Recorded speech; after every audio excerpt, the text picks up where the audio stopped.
You're watching BBN Tonight on your official UK sports station, LEX 18.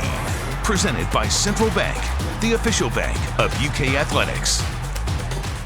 Welcome back to BBN Tonight. One of this season's returning faces for Kentucky's Big Blue Wall is junior guard Kenneth Horsey. And as part of our exclusive one-on-one interviews with UK football, Eli Gaines sat down with the big man.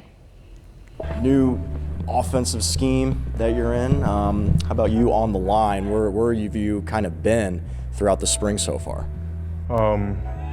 Actually, this spring has been very eye-opening. Coach Wolf, one of the first things he wants to instill in us besides our basics is versatility, being able to play multiple positions. So it really just depends on what coach wants at the end of the day. I feel like I'm a versatile player. So I've lined up at guard, I've lined up at tackle so far.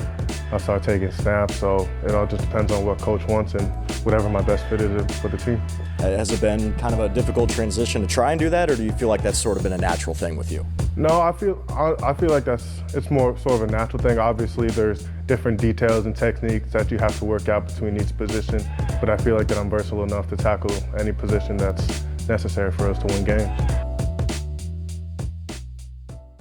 When you found out that you had to have open heart surgery, what was the first thing that went through your mind? Can you even remember? I remember I was just speechless, and then the first thing that went through my head was, was I going to be able to play football again? Because I got this information in April, which was 2 months before I came up here.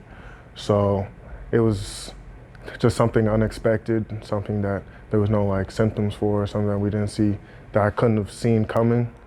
Name the 2020 one of the comeback players of the year last season.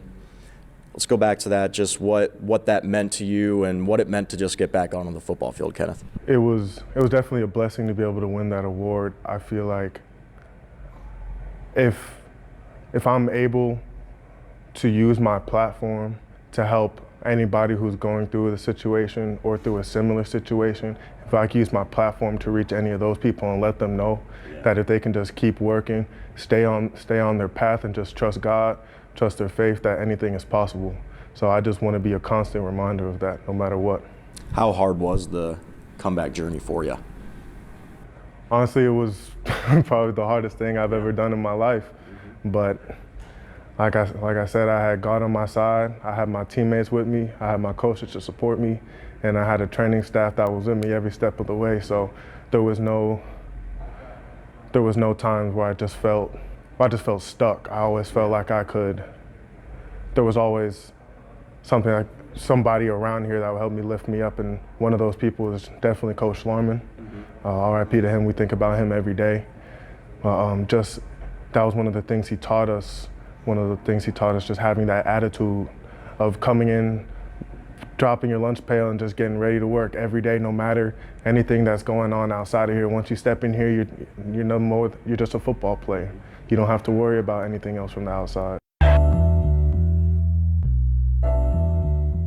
So obviously your goal is to go to the NFL, correct? Yes, sir. But if not, you'd like to become a coach. Yes, sir. What made you realize that you'd be good in that profession? I love the game of football more than just the opportunities it's given me, or just being able to hit somebody or things of that nature. What people don't see from TV is that football is a game of strategy. It's more complicated than chess. That's how I think about it. So you just have to. I like the strategy behind the game. I like being able to focus on the details, and I also like helping people get better. I know what the game of football has done for me. So if I'm able to pass that down to the next generation and help them become better not just football players, but better men in life, then I feel like I'm fulfilling my purpose. If you had a hashtag that would represent yourself, it would be hashtag 68wave. 68wave, yes, sir. What's the story behind that one? 68wave came about mostly for a sense of individuality. There's a lot, once you start getting talked about and you start getting recruited and things of that nature, people were trying to say that I was trying to be like a certain player, trying to do a certain thing, and I never wanted to be labeled as trying to be somebody else. I've always wanted I've always wanted to do things my way, for better or for worse at times.